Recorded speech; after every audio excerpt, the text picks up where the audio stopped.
Okay, so now moving on from India, we're going to move to the West. We'll now consider Plato and Aristotle. And so Plato was really the first champion of educational psychology in what we would call the Western world. And as it says here, he believed that a man was born with certain types of virtues and education helped in the expression as well as application in life. So essentially, he was saying people are born with specific types of skill sets or interests or preferences. And through the way that they navigate the world and through what they're exposed to in the world, that is what they're going to develop, and that's how they're going to express and apply it in the world.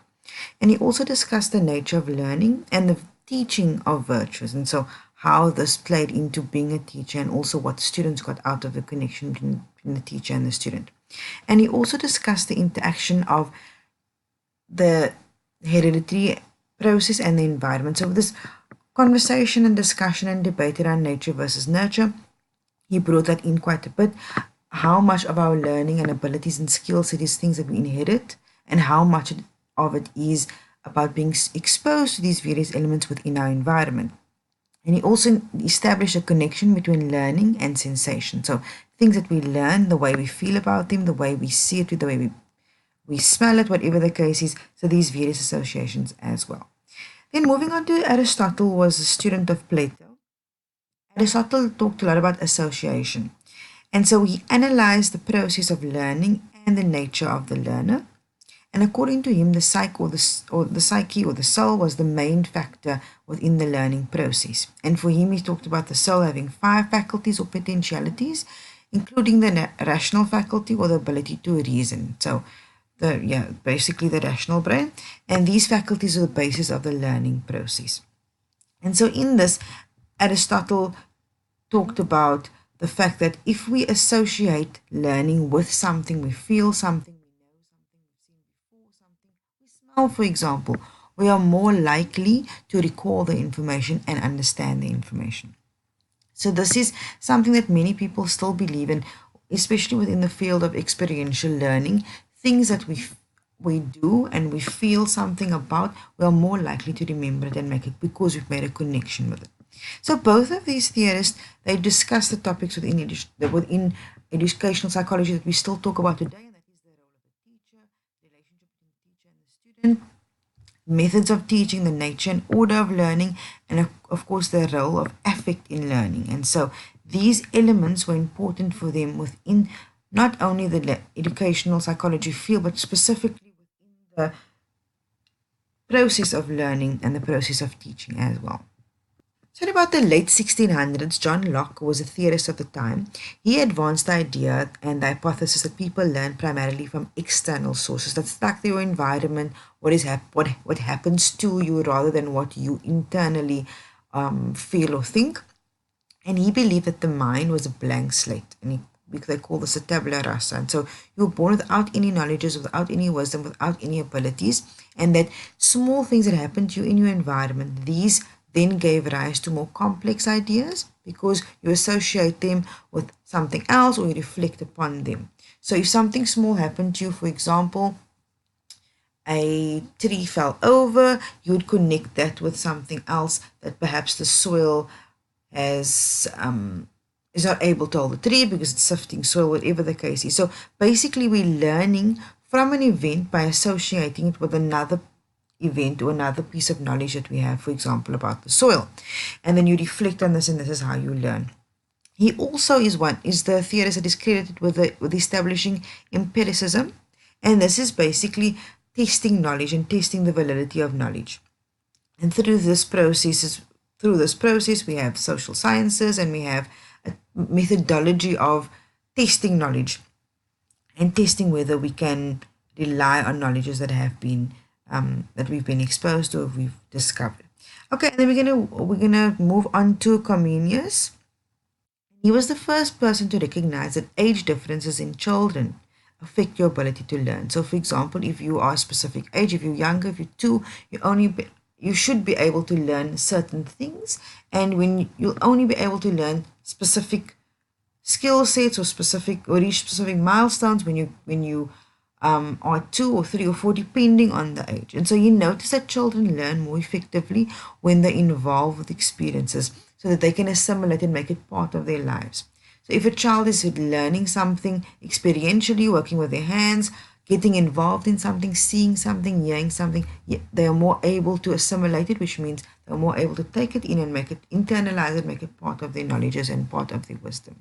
He also was someone who introduced visual aids, and he said that we should be focusing on not memorizing, not rote learning. We should be focusing on understanding as the goal of teaching and learning.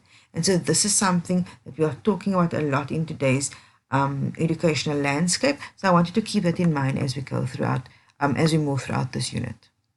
So you may have heard this name before in the mid-18th century, JeanJacques Rousseau. It's a lovely name. He was a French theorist, and he put forth a new theory of educational psychology. He had a famous work called Emile, which was published in 1762, and he spoke about the benefits of health and physical exercise, which is something that we still use today. So if you think of physical education, or we call it PT or PE, we can actually credit it to Jean-Jacques Rousseau, who said that we need to have physical activity, we need to have this kind of health thinking to be able to learn and be healthy within the school space, but be healthy in physical body as well as within your mind as well. He spoke about the belief that knowledge acquisition or acquiring knowledge occurs through experience, and that the reason and investigation should replace arbitrary authority. So we shouldn't force our children to learn. We shouldn't use a stick to say you need to learn this, you need to memorize this. So he's saying rather he's saying the same as the theorists we spoke about previously. He's saying you need to be experiencing something, you need to be involved, you need to be hearing it and seeing it and feeling it, and that is then going to allow you to learn it, rather than forcing people through memorization to learn something. He also proposed educating children according to their natural inclinations, impulses, and feelings. So this is really looking at preferences of children. What do they feel that they do best at? How do they feel they best learn? And then we work with that rather than forcing everybody into the same type of method of learning. Okay, then Pestalozzi, or Johann Heinrich Pestalozzi, you can call him what they call him rather, the first applied educational psychologist. Okay, so he was one of the first educators who attempted to put Rousseau's teachings into practice and teach children by drawing upon their natural interests and activities and preferences and how they felt they would learn best. And so he wasn't really somebody that just put forth theories, but he also applied it, and therefore they called him the first applied educational psychologist, putting together these theories and trying it out within the classroom space and with learners. Just a brief word on Spencer. He put a great emphasis on the scientific study of educational process, and so he made it his mission to really look at how the educational process works. How do we measure this? How do we study this? How do we make it scientific? Then Johann Friedrich Herbart, they call him the father of scientific pedagogy, and he was the first scientist to distinguish instructional process from subject matter. So how we teach is different to the curriculum and what we teach. And so, according to Herbart, interest develops when there's already a strong type of inclination towards something. And so you would associate what you're learning at the moment with something that you already have an interest in. So it's about past associations, about motivation, and that is how he understood learning. And so they call his theory and his school of thought Herbartianism. And so basically it's predicting that learning follows up from building on a sequence of important events, things that the individual feels is important to them, and therefore they are motivated to learn more about it. And this is why we have today teachers have a theory of motivation, because it comes from this type of association of learning, association of learning about something that we already know something of. We have a foundation, and therefore as a child or a learner we want to learn more. So Herbart's work, or Herbartian psychology, led to the founding of William Wadd's laboratory in 1879, and he extended the work of Herbart in appreciation, or basically looking into the theory of consciousness.